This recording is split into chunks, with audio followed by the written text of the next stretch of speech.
Je pense que si les choses se passent très bien, les 2 semaines seront prolongées et peut-être qu'ils se mettront d'accord sur quelques questions mineures ou plus faciles à traiter. Mais je ne crois pas que nous allons parvenir à un accord avec les États-Unis sur les 10 points qu'a proposé l'Iran dans le plan. Car ce n'est pas ainsi que fonctionnent les États-Unis. C'est un empire arrogant, et Trump est le plus arrogant des empereurs de cet empire. Et en plus de cela, il part dans tous les sens. Il dira quelque chose aujourd'hui et autre chose demain. Il dira une chose ce matin, une autre cet après-midi. Il dira une chose dans une phrase et le contraire dans la suivante.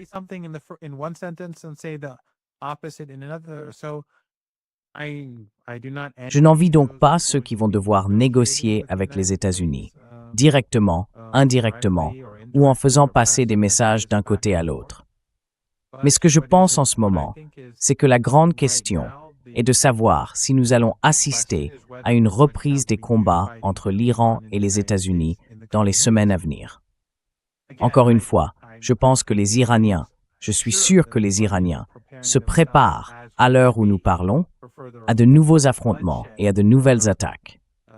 Mais je pense qu'il sera, comme je l'ai dit plus tôt, difficile pour Trump de relancer cette guerre, car elle est déjà très impopulaire et n'a mené nulle part. Et il n'y a absolument aucun signe que l'Iran soit devenu plus faible.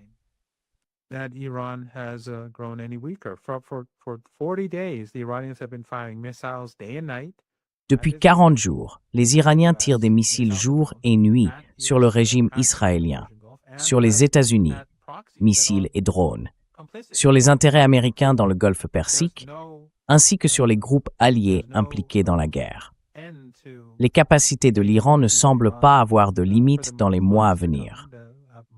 D'après ce que je comprends, l'Iran dispose de bien plus de missiles et de drones qu'on ne peut l'imaginer.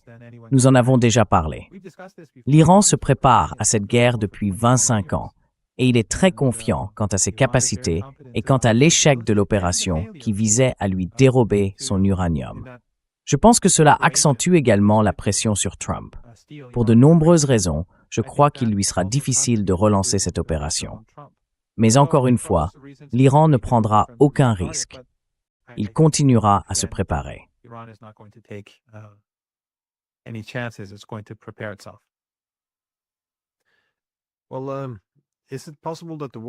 Eh bien, est-il possible que la guerre prenne une autre forme si les États-Unis veulent se retirer et en quelque sorte la confier aux États du Golfe ou à Israël? Est-il possible qu'elle se transforme en une guerre irano-israélienne? C'est-à-dire qu'ils disent, eh bien, le Liban ne fait pas partie du cessez-le-feu, et que l'Iran réponde, eh bien, alors Israël ne fait pas partie du cessez-le-feu, et que le conflit prenne simplement un autre format. Parce que j'ai aussi vu un rapport, juste avant que nous nous connexions, indiquant qu'un chasseur Mirage des Émirats arabes unis aurait apparemment attaqué une cible iranienne. Les installations pétrochimiques situées, je crois, sur l'île de Lavande. Et oui, encore une fois, j'ai vu des déclarations émanant également des Émirats, disant qu'ils voulaient des réparations de la part de l'Iran. Donc je ne suis pas sûr de comprendre pourquoi ils voudraient prolonger cette guerre. Je veux dire, ils sont très vulnérables, surtout si les États-Unis ne veulent plus jouer un rôle de premier plan. Mais est-il possible que cela devienne le prétexte des États-Unis pour se retirer et confier la situation aux États du Golfe et aux Israéliens?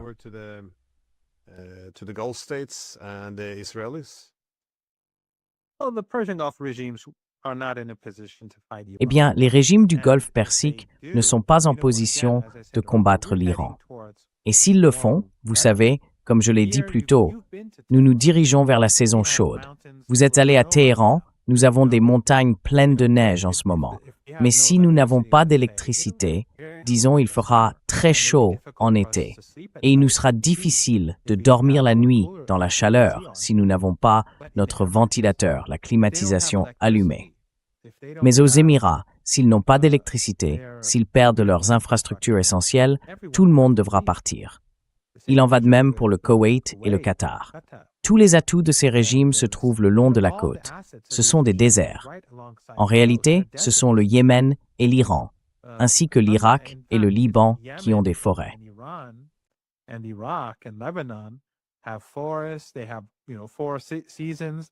Ils ont des forêts et des saisons, mais ces pays sont des déserts. Tout ce qu'ils ont, c'est du pétrole et du gaz, et leur économie en dépend entièrement.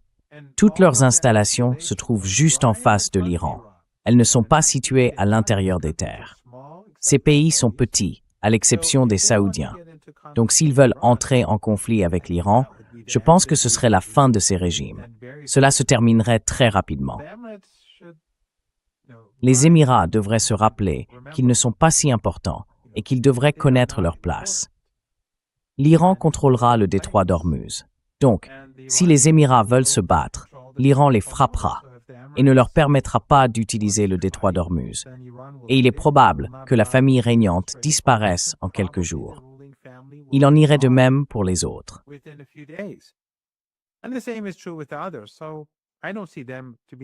Je ne les vois donc pas en position d'affronter l'Iran. En ce qui concerne le régime israélien, c'est tout à fait possible. Si l'Iran frappe en raison des violations et du massacre de femmes et d'enfants au Liban, le régime israélien pourrait riposter. Et puisque le régime israélien bénéficie du soutien américain, les Américains les aident à ravitailler les avions israéliens, il faudra voir quel rôle les États-Unis voudront jouer dans tout cela. Cela pourrait à nouveau mener à une confrontation entre l'Iran et les États-Unis. Mais l'Iran et le régime israélien se sont déjà affrontés auparavant. C'était la guerre de 12 jours. Et nous avons observé cela au cours des 40 derniers jours. Les Iraniens sont plus que prêts à continuer ainsi, à les frapper encore et encore jusqu'à ce qu'ils cessent. Mais alors, le détroit d'Ormuz restera fermé.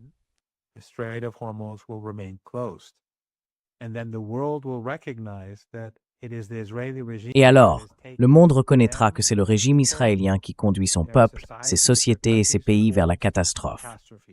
Netanyahou et les sionistes poussent le monde vers une dépression mondiale. En violant le cessez-le-feu, en massacrant des gens au Liban et en relançant les combats, ils bloquent la normalisation du flux de pétrole, de GNL et d'engrais. Ainsi, la pression va s'accroître sur Trump et sur le régime israélien. Par exemple, l'Inde, dont le gouvernement a été proche du régime israélien. Je pense qu'ils savent très bien où leur économie se dirige et qui en est responsable. Alors, les Indiens continueront-ils à manifester le même soutien après tout ce que le régime israélien a fait à leur économie? Qui sait?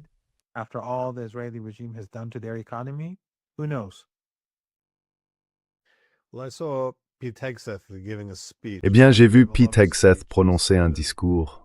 Enfin, il en a fait beaucoup. Mais celui-là m'a semblé être un grand effort pour présenter cette guerre comme une victoire. Il a dit que les Iraniens suppliaient pour obtenir cet accord et a continué à énumérer toutes les personnes qu'ils avaient tuées, essayant de le présenter comme un succès. Mais cela m'a fait réfléchir à la pression que Trump doit subir, car il doit vendre cela comme une victoire. Comme tu l'as dit, au départ, il affirmait que le seul résultat acceptable était la reddition inconditionnelle de l'Iran.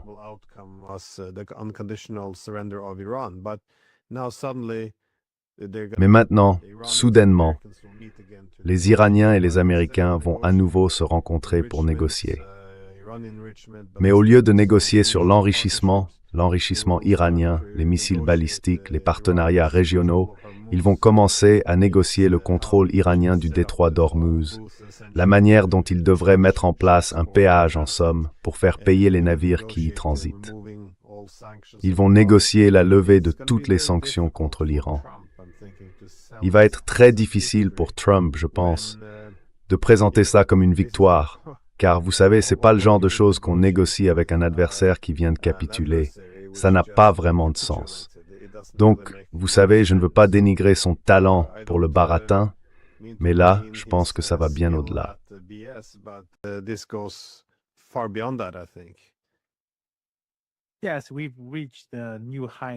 Oui, nous avons atteint de nouveaux sommets en matière de foutaise quand il s'agit de Trump et d'Exxon.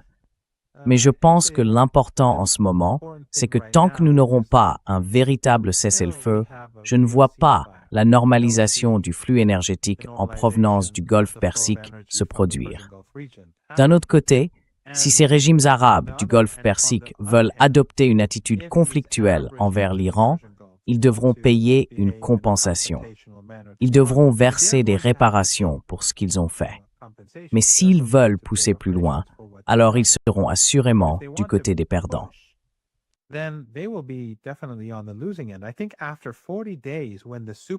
Je pense qu'après 40 jours, lorsque la superpuissance et son allié israélien, armés de toutes les armes que la superpuissance pouvait leur fournir, ainsi que tous leurs supplétifs dans la région qui les ont directement soutenus, et d'autres régimes qui les ont soutenus indirectement, comme la Turquie et la République d'Azerbaïdjan, qui ont aidé les Israéliens et les Américains à leur manière.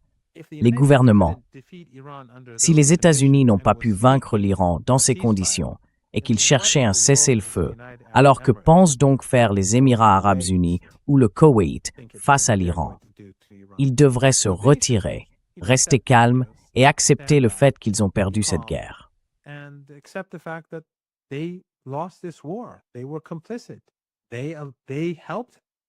Ils étaient complices. Ils ont aidé l'Iran à mener cette guerre. Mais encore une fois, je pense que la grande question est de savoir ce qui va se passer au Liban. L'Iran frappe désormais le régime israélien. Alors, est-ce que le régime israélien va continuer à frapper le Liban? Va-t-il recommencer à frapper l'Iran? Il n'est pas du tout certain que nous parvenions même à des négociations. Et si nous y parvenons, avec le détroit d'Ormuz fermé, il n'est pas clair jusqu'où nous pourrons aller. Parce que si les États-Unis ne sont pas disposés ou capables de maîtriser leurs chiens enragés à Tel Aviv, alors je pense que ces discussions n'auront aucun sens.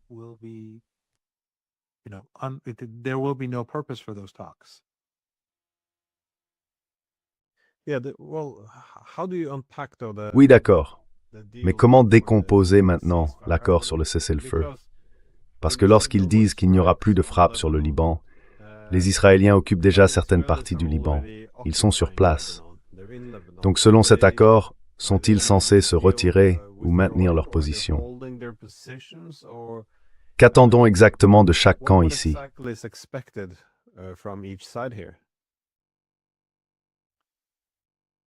Je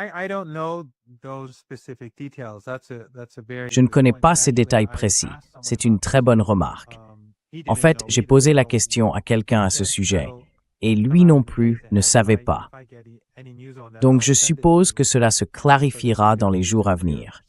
Si j'ai des nouvelles à ce propos, je te les enverrai pour que tu puisses les utiliser dans tes prochaines émissions. Mais je ne sais pas. C'est une très bonne question, car la manière dont le Hezbollah combat cette fois-ci est très différente de la guerre précédente. Le Hezbollah a été beaucoup plus mobile cette fois, combattant moins comme une force conventionnelle et davantage comme une force de commando. Ils ont frappé le régime israélien très durement. Donc, où se situent exactement les lignes? C'est une question ouverte. La dernière fois, le Hezbollah les avait contenus, et la seule raison pour laquelle les Israéliens sont entrés, c'était après le cessez-le-feu, lorsque le régime israélien l'a violé et que le gouvernement de Beyrouth subissait la pression des États-Unis. Ce manque d'indépendance du gouvernement de Beyrouth leur a permis d'avancer. Cette fois-ci,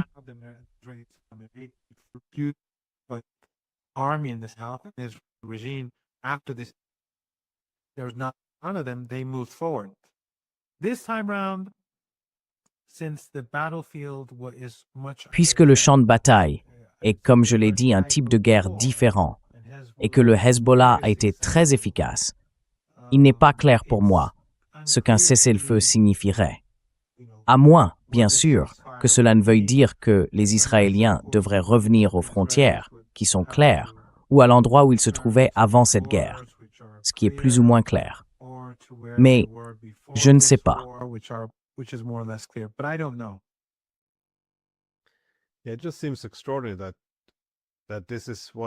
Il semble tout simplement extraordinaire que ce soit cela qui perturbe l'ensemble du cessez-le-feu.